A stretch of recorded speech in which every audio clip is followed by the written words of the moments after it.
ঈমানানা, হে আল্লাহর রাসূল আমরা ঈমানকে কিভাবে নবায়ন করব, ঈমানকে কিভাবে তাজা করব? আল্লাহর রাসূল সাল্লাল্লাহু আলাইহি ওয়াসাল্লাম বলেন, আকসিরু মিন কওলি লা ইলাহা ইল্লাল্লাহ, তোমরা বেশি বেশি করে লা ইলাহা ইল্লাল্লাহ বলো। বেশি বেশি করে তোমরা বেশি বেশি করে লা ইলাহা ইল্লাল্লাহ বলো, তোমাদের ঈমান তাজা হয়ে যাবে। পারবো না ইনশাআল্লাহ? বেশি বেশি করে আমরা লা ইলাহা ইল্লাল্লাহ যদি পাঠ করি, তাহলে আমাদের ঈমান কি হবে? নবায়ন হবে, ঈমান তাজা হবে। দেখেন, ঈমান কিন্তু পুরাতন হয়। আল্লাহর নবী এক হাদিস শরীফের মধ্যে বলেন, ইন্নাল ঈমানা লা ইয়াখলুকু, নিশ্চয়ই ঈমান পুরাতন হয়, কামা ইয়াখলুকুস সাওবু, যেমন মানুষের কাপড় জামা পুরাতন হয়। জামা পুরাতন হয় না?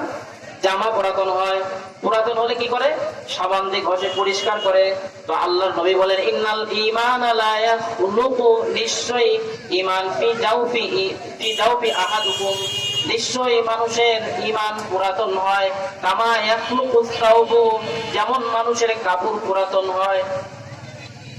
আল্লাহর নবী বললেন, তাহলে ঈমানটাকে আমরা কিভাবে নবায়ন? আর সাহাবায়ে কেরাম বললেন, ইয়া রাসূলুল্লাহ, ক্বালু ইয়া রাসূলুল্লাহ, ও আল্লাহর নবী আমরা তাহলে ঈমানকে কিভাবে নবায়ন করব, ঈমানকে কিভাবে তাজা করব? আল্লাহর নবী বললেন, আকসিরু মিন কওলি লা ইলাহা ইল্লাল্লাহ, তোমরা বেশি বেশি করে লা ইলাহা ইল্লাল্লাহ পড়ো, তোমাদের ঈমান তাজা হয়ে যাবে, ঈমান নতুন হয়ে যাবে। তাহলে পারবো না ইনশাআল্লাহ? তাহলে কয়টা গেল? 4টা। 5 নাম্বার হলো তাজদীদুল ঈমান। 1 নাম্বার হলো আল্লাহর কিতাব এবং নবীর সুন্নাহকে ভালোভাবে আঁকড়িয়ে ধরা। 2 নাম্বার হলো যে ধারাবাহিকভাবে যে কোনো নেক আমল ধারাবাহিকভাবে করা। 3 নাম্বার হলো সদিকী সত্যবাদী যারা আছে এদের সাথে আমরা থাকবো। 4 নাম্বার হলো ঈমানকে নবায়ন করা।